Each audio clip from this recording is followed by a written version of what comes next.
Hello, everyone. I'm going to go ahead and start the webinar in about 2 minutes. I just wanted to let everyone know.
Okay, so we're going to go ahead and get started. I wanted to welcome everyone to the third installment of the Student Business Office Tuition Tuesdays. Today's session is avoiding late fees and interest. I did want to let everyone know that this presentation is being recorded and the recording will be made available for viewing on the Student Business Office's website. My name is Rachel Farwell and I am the billing supervisor at the Student Business Office. Hi everyone, my name is Linda. I'm a student worker at the Student Business Office. I've been working at the Student Business Office since fall of 2018. I'm a psychology major and leadership studies minor. One thing I wish I knew, or that I think is important to know before coming to Western, is to not hesitate to reach out to your professors. They can be a lot of help, especially with volunteer or internship opportunities, as well as giving advice on like classes or possible career paths. Great, thanks, Linda. So over the next 30 to 40 minutes, I'm going to go ahead and cover information about late fees and interest, along with the basics of the Student Business Office. I do encourage you to type any questions that you have during the presentation in the Q&A box. It's at the bottom of your screen. And we will reserve the last 10 to 15 minutes of this webinar to answer as many questions as possible. If for some reason we don't get to your question, please feel free to email the SBO and we will get back to you within 2 business days. And our email is sbo@wwu.edu. Linda's going to go ahead and enter in our email in the chat box. And if you think of any questions during the presentation and would like to email us, please feel free to do so. We also have our link to our website in the box, so you can click on that at any time to view more information. The number one answer to avoid late fees is to understand and monitor your Western account. The Western account is a record of all charges and refunds related to tuition, housing, meal plans, course fees, and any tuition related expenses. To access your Western account as a student, you'll want to go to your Web for You, then the Student tab, Student Records, and then your Western account online. If you're a payer and want your own access to view statements and pay online and view the balance at any time, you'll want to make sure to get set up as an authorized payer. And I will explain this in more detail later on in the presentation. So right now I'm going to go ahead and go over the basics of the Student Business Office and walk you through some important forms to fill out and dates to remember to make sure that your tuition and fees are paid on time so you don't get those late fees.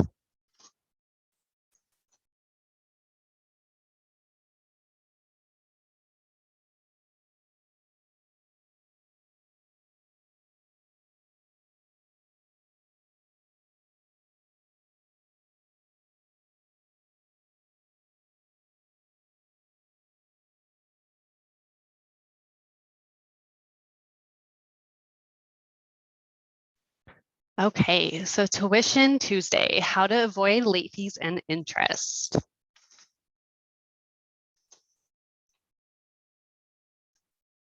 So just a reminder, we do have Tuition Tuesdays each month, a couple each month, that we're providing free live information sessions about a specific topic. We have already talked about paying online, and the Western's payment plan. And then we're talking about avoiding late fees and interest. On August 17th, we're going to be talking about refunds, how to get your money fast and easy. And then on September 7th is our last session, and that's about our checklist for success. So make sure to sign up on our website if you haven't already to learn about those topics.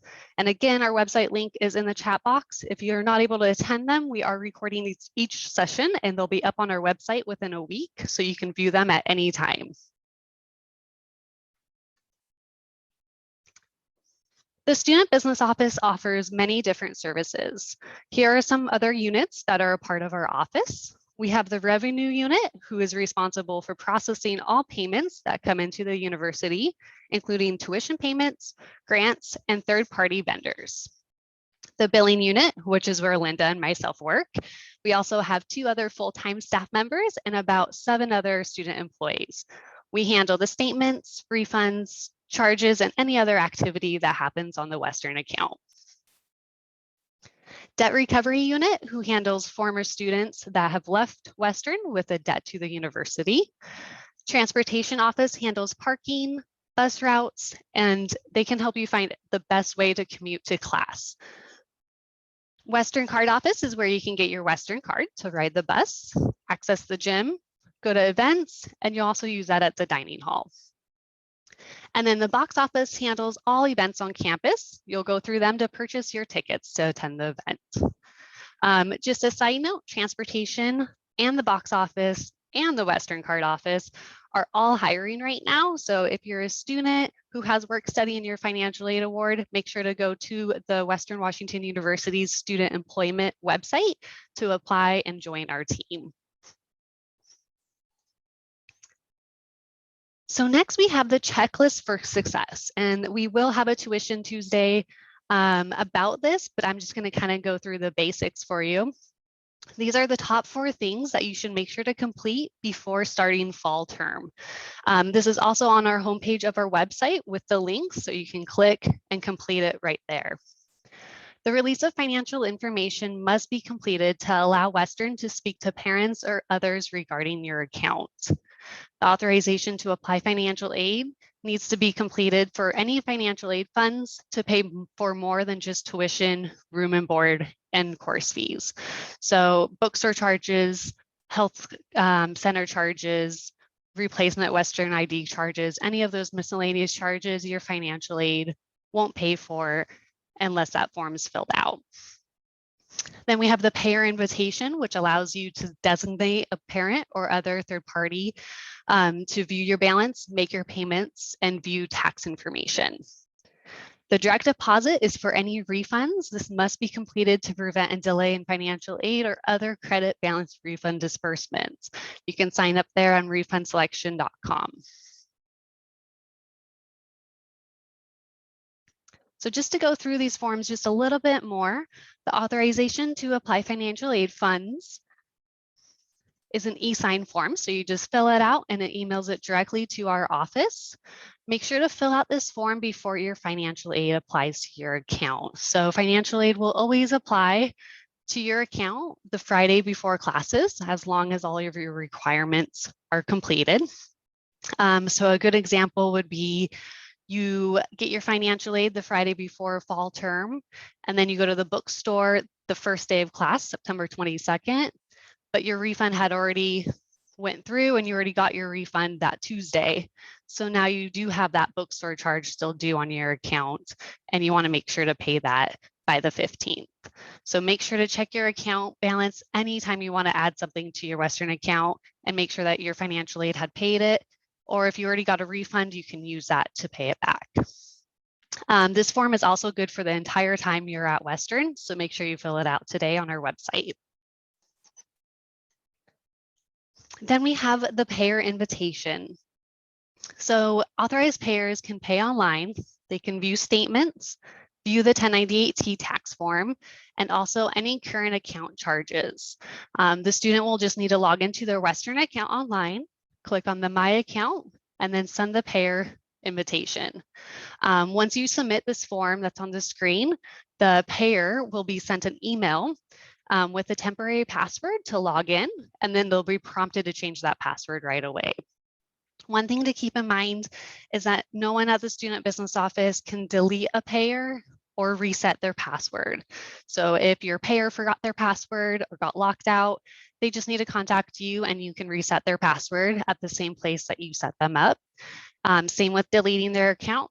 If you're graduated and they don't want to receive statements anymore or any information, then you can just delete them exactly where you set them up. Also, just a reminder, this is only for the Western account. So this doesn't include grades, transcripts, no class information. It's just for billing information. So then we have refunds. Make sure to set up your refund preference on refundselection.com to get your refund quick and easy. Almost every student at Western will get a refund. So you might be asking, what's a refund? A refund happens when a credit's applied to your account without any charges for it to pay. So housing deposit returns, financial aid disbursements, or just an overpayment that someone else paid. So just an example, you owe $5,000 for tuition and fees. Your financial aid pays out $6,000. That means you have a $1,000 credit on your account. That credit will get refunded directly to you. Western cannot hold any refunds on an account. So you want to make sure you set up this direct deposit so you'll get that $1,000 right into your account. It's very easy, direct deposit. You just need your account number and routing number of your personal bank account. And then you can just set up everything on refundselection.com. You might have already received a green envelope, which it shows up partially on the screen. And that also has a code and instructions for you to set it up. It does look like junk mail. So if for some reason you tossed it out or you never received it, you can just go to refundselection.com and click on Need a Code under your personal code, and it will send you a code to your Western email.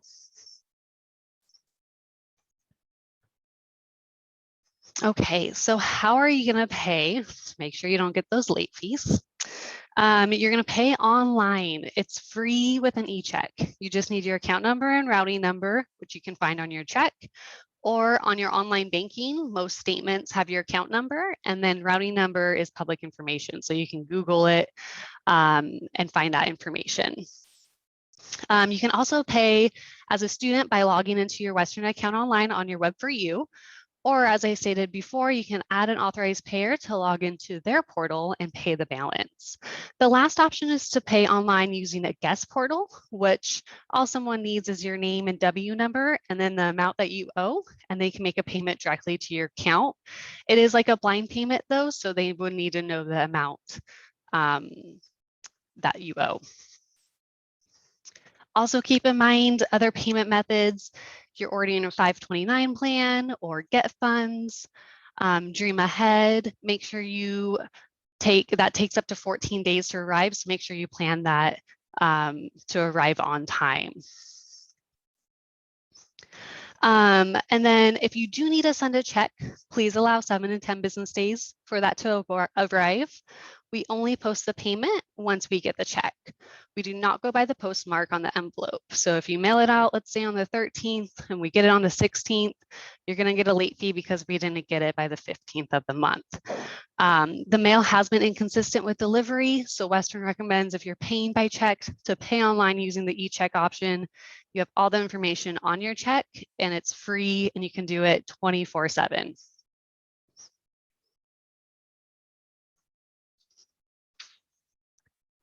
Okay, so this is a very important screen.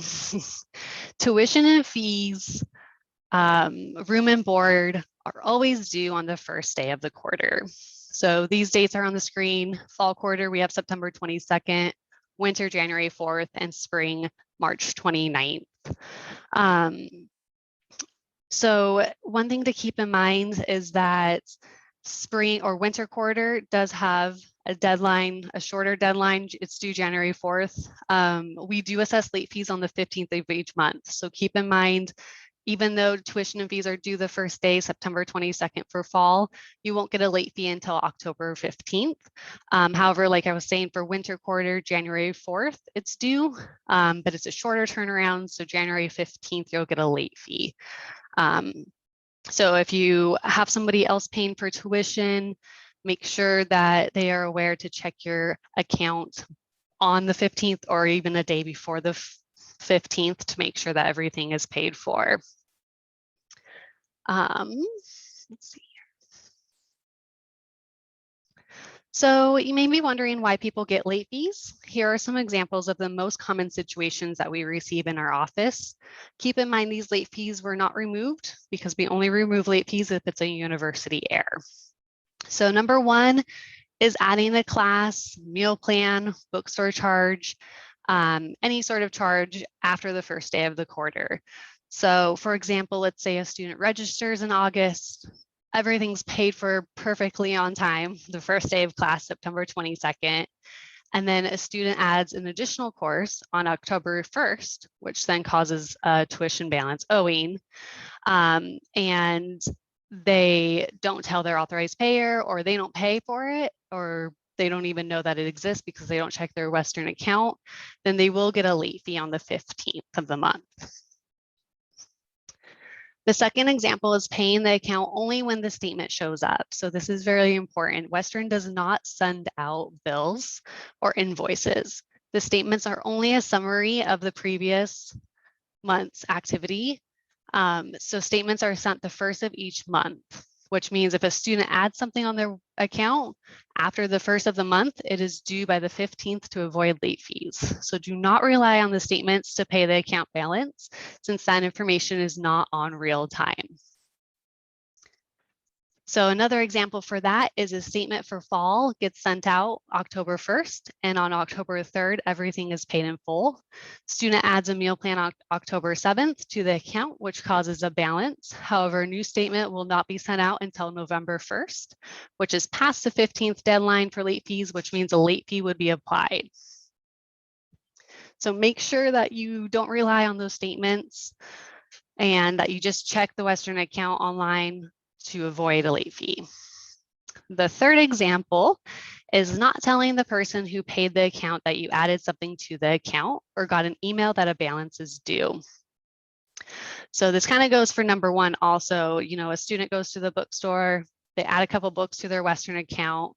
They don't tell their parent, uncle, grandparent, friend, whoever pays their Western account.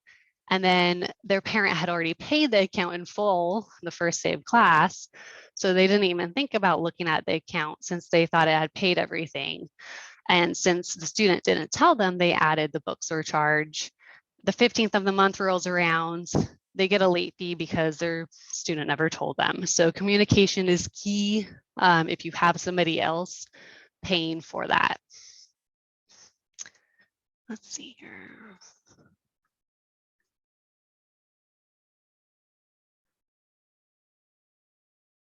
Okay, so how to avoid late fees.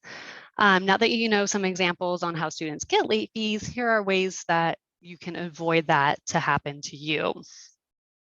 So again, check your Western account online on the 15th of the month to confirm that no new charges have been added. Remember, you can make your payment 24 hours a day, 7 days a week using no fee e-check. So if you are on the account on the 15th, you see that your student added a bookstore charge, or you're the student and you forgot that you added a class, you can pay right then and there. You don't have to send a check. You don't have to transfer money. You can just pay with an e-check for free. Always check your Western email. This is the university's official way of communication. Our office will communicate to you by email regarding holds, account balances, refunds, etc. So always keep an eye on your student email. If you're not paying your bill, make sure you have sent a payer invitation to the person who is, and make sure you communicate with that payer. If you add a class, any sort of charge on your account, make sure that you communicate with them so they can pay that to avoid a late fee. Pay attention to the important dates and deadlines on the registrar's office website. We also usually have these on our website as well, but missing a deadline could result in a refund or a no refund or only half credit of tuition, which could still owe a balance owing. So you want to make sure if you do drop a class, you drop it within the time period of a full refund, or even if it's a half refund and you haven't paid yet, you still owe that half refund. So you want to make sure you pay that by the 15th of the month.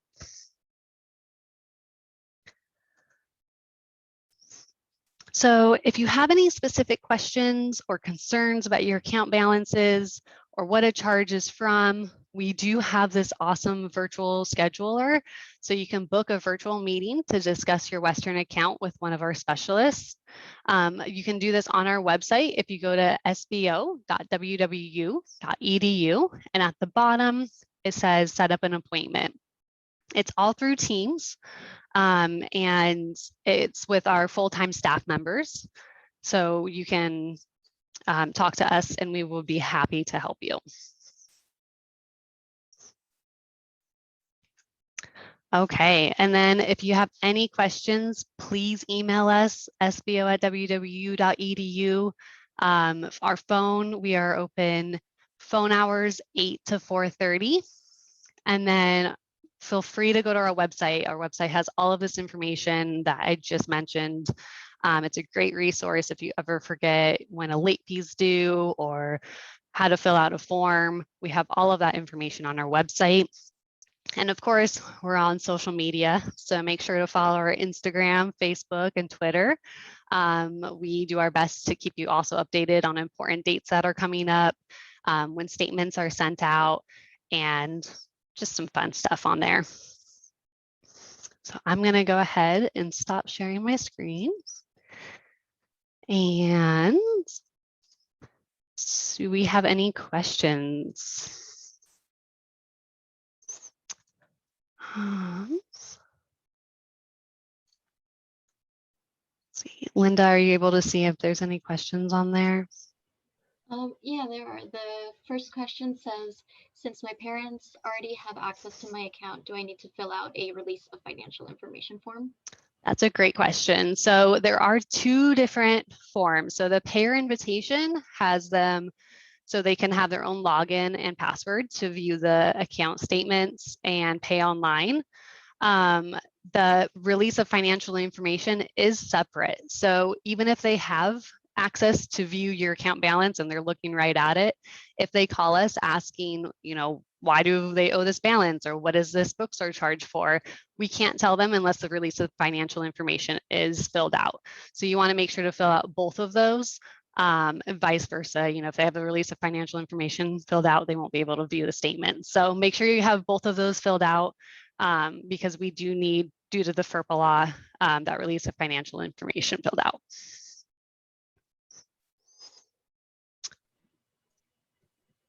Another question we have is, what about scholarships?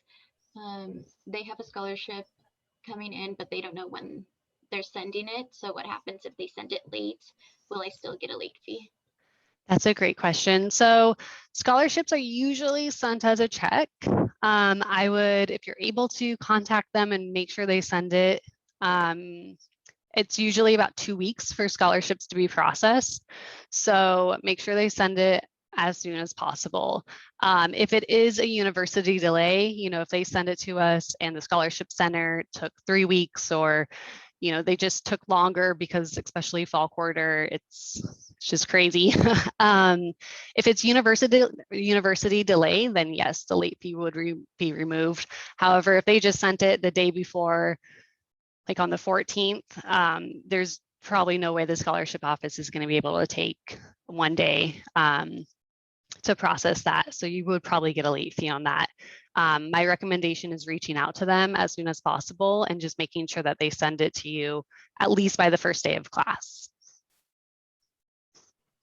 Another question is, do we have to pay a monthly fee for BankMobile? For your personal bank account, no. There is an option to set up BankMobile Vibe, and I believe that's also free.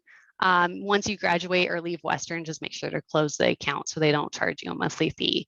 But if you use your direct deposit to your personal bank account, the refund will just go right into your bank account and there's no fee for that.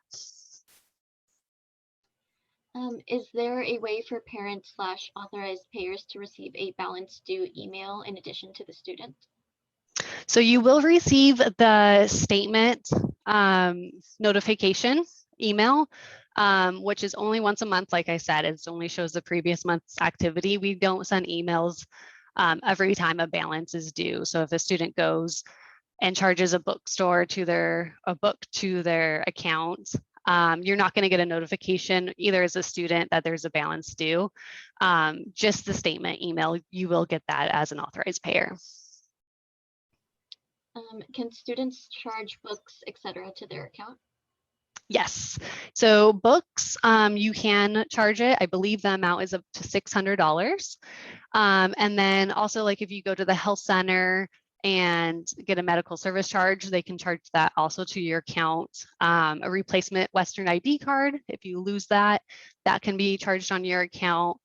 Almost anything can be charged to your account. How do we know if our scholarship has been applied? So you will see that on your Web for You, there's a financial aid tab. And then under award by year, you'll want to choose the 21 to 22 school year. And that will show you what your award consists of. So you should see any scholarships, grants, loans, all on that screen. You also see it on your Web for You on your Western account online. So if you do log into your Western account online, if it's been applied, you'll see it applied under current activity detail as a payment. So you have two options there. How much are late fees? That's a great question. So late fees are $55 and interest is 1% on the amount due. That's the 15th of each month. Can students opt into text messages? I never check my email. So we are working on that. Maybe, probably not by fall. I think that's a great idea. So I will pass that along.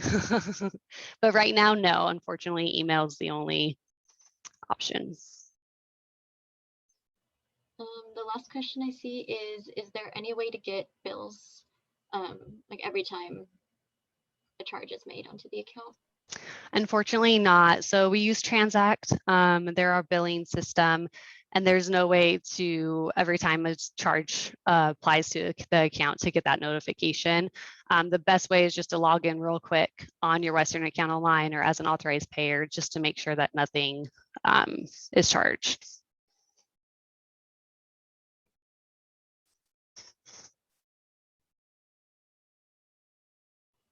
Another question is, so I can see my scholarship application in Web for You.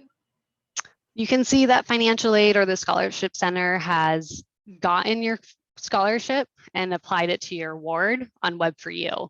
I would recommend reaching out to the scholarship center to just make sure that they have all of that information and that it's part of your award if you don't see it on Web for You.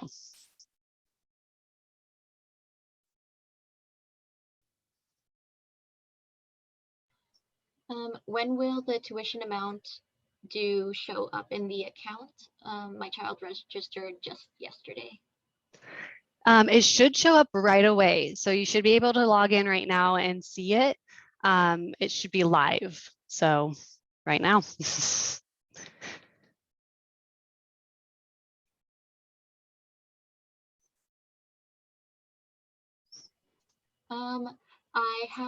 If I have FAFSA, will they pay for my tuition or do I need to fill out a form? So if you've had financial aid, there's a couple steps that you probably need to complete. If you're accepting loans, you need to complete your entrance counseling and your master promissory note. That will not disperse on your account until you do that. That's on the same place under your financial aid tab on your Web for You, and then select the aid year and you'll go to requirements and it will show everything you need to do. Grants and I guess just grants. Usually you don't need to do anything else, but you can always reach out to financial aid directly just to make sure that everything's good to go and that it will just automatically post to your account the Friday before classes fall quarter.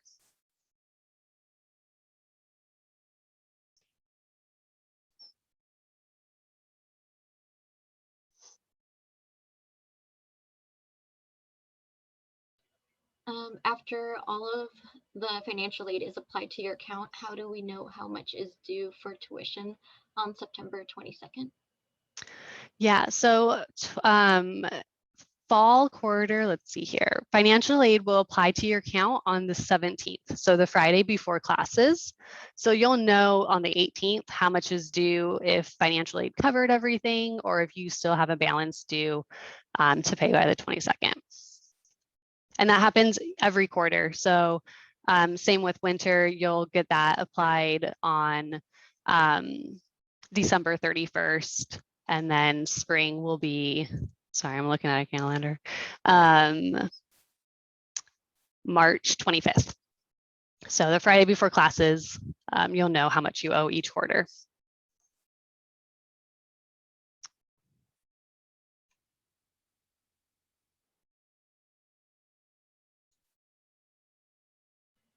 When are scholarships posted to the account? So scholarships, grants, loans, anything financial aid related will be applied the Friday before classes. Keep in mind, fall quarter, like I said, it can get really busy in the scholarship center. So it might take an extra couple days for that to apply. If you do feel like, it's October 1st and you still don't see it, feel free to reach out to our office or the scholarship office and we can make sure that they have the information and let you know when it might be posted by. Does the payment plan cost anything to sign up? So it is a $10 fee and then you do have 3 installments. So you can pay when you first sign up and then after that, you will pay after that, like each month. And I think I lied. I think it's $30. Sorry.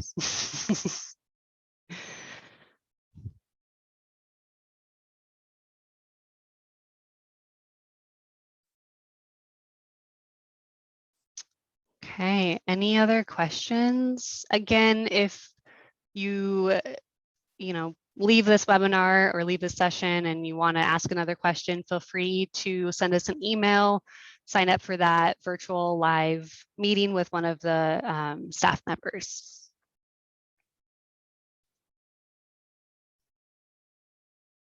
There is another question. If 529 funds are used for pavement and then a scholarship comes in, how is the overpayment handled? So it will be returned to the student.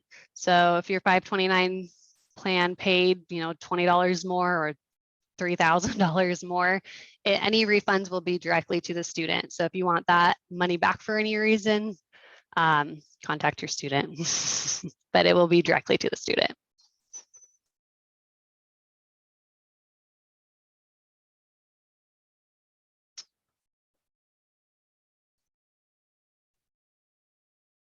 Any other questions?